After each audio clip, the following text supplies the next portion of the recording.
be 32 million. So I would like to enhance the public's recognition that the city of Miami's contribution here is a heck of a lot more than what we show on this paper, that in fact the city is a major contributor just for the land alone. At $200 a foot is $32,500,000. In any case, it is a partnership. It's a public-private partnership, and I know that the past history of Bicentennial Park has been a checkered one. It's been a disaster from day one. I participated personally in the charrette that was held by Dover Coal back in 2000, 2001, and in fact, that's where the idea of having museums in the park came from. It was to activate the park, it was to build a constituency for the park, and yet preserve as much open space as possible. So I personally commend your effort, and one side note, the LEED certification is certainly desirable, and I'm glad to see that it's in the budget. For my colleagues on the board that don't know what the LEED certification is, that is a program that ensures that the building is green, which means that in the future that it will soak up less energy. That's important. Okay? That's very important. Thank you. Questions down there. Anybody? Questions?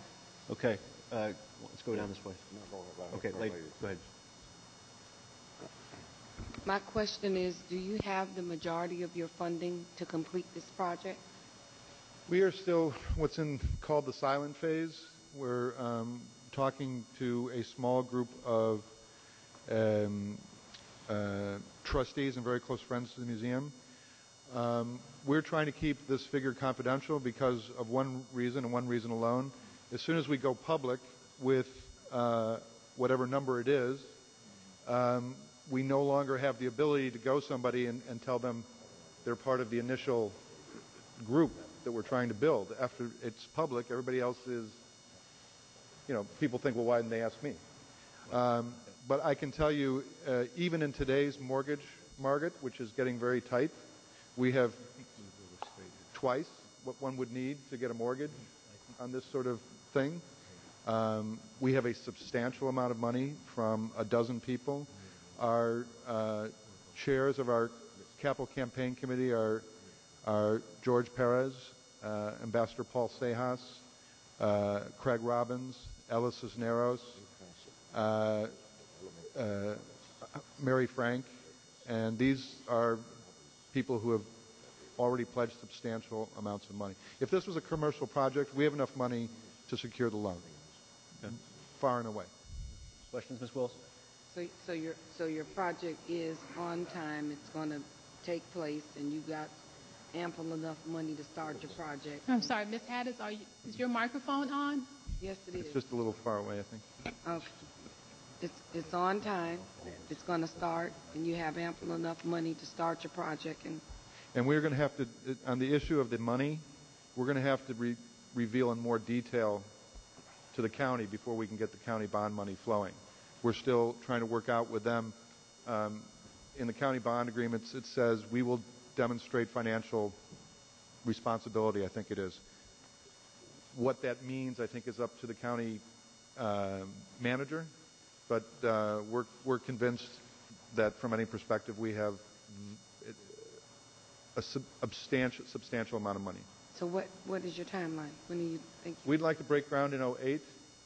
That means, we're on a fairly tight track. I think projects benefit from being on a tight track. I think they attain a certain discipline when things are tighter rather than looser. So if we can break ground in 2008, we can break ground early enough in 2008, we can finish the building in 2010. I don't see at this point, the building has to be finished for about 6 months before you can let the public in. You've got to run the systems, you have to fine tune everything, you got to move your staff in, you have to move the art in, and it takes 6 months. So even if we finish before the end of 2010 construction, we won't move in until 2011. Okay. I mean, we won't open to the public until 2011. David, you got any questions? Yes, Chairperson. Let him go. With those numbers that you were just speaking about, when do you anticipate? I don't think you're on. When do you anticipate going public with those numbers that you were just alluding to? Well, honestly, our capital campaign advisor, and we have a very good advisor who's raised literally probably billions of dollars, just finished the High Museum in Atlanta. To tell you the truth, he said, it's the only one you make happy when you go public with the number is the media. Everybody else, it's not really to your advantage to make that number, because it's not like United Way where you have the thermometer and the whole population is participating in this thing. It's actually a very controlled sort of process, and it doesn't really help us to have the publicity. It helps us to actually let everybody we approach feel like they're part of a kind of pre-public pitch, that we think they're special enough that we would go to them before we would go public. So he's saying you shouldn't really go public really for your own benefit until you're almost done. And then the idea is you say, well, we're almost done, you hit your goal, you celebrate that, and you keep going. You announce a second campaign. So there isn't really an interior, there's no reason for us to want to rush to make the news. We want everyone to know how well we're doing, but we prefer to have that space to continue to talk to people about what their involvement could be. Debbie? Yes, and forgive me, I'm the new guy here. But anyway, a little while ago you mentioned that the county, before you went to the county wanted to see that you had to disclose some sort of on how your campaign was going. So what's the difference between the city and the county? But let me continue on. We haven't done it yet, by the way. It's in the document that we have to do it.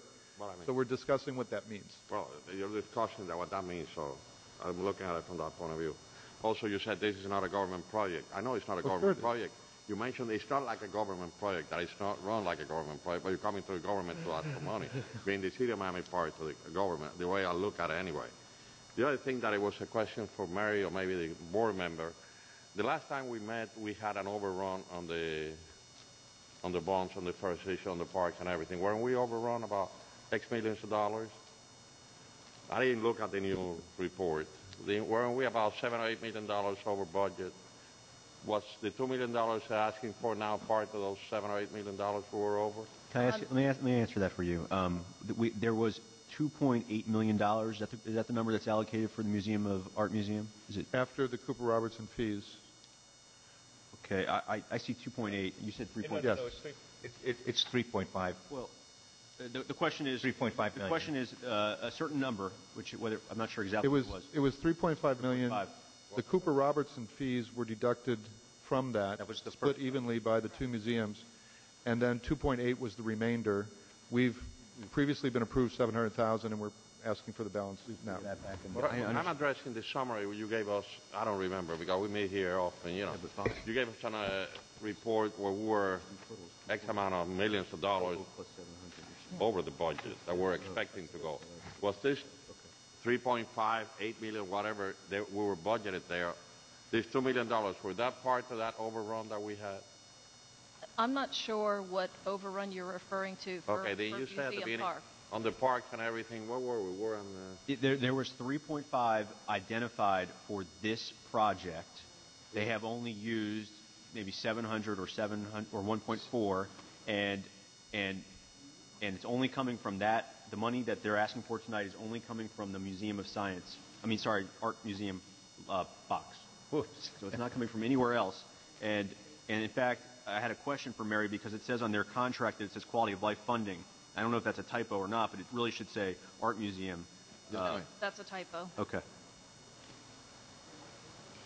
Okay. Did that answer? Papa, I still did not get the answer.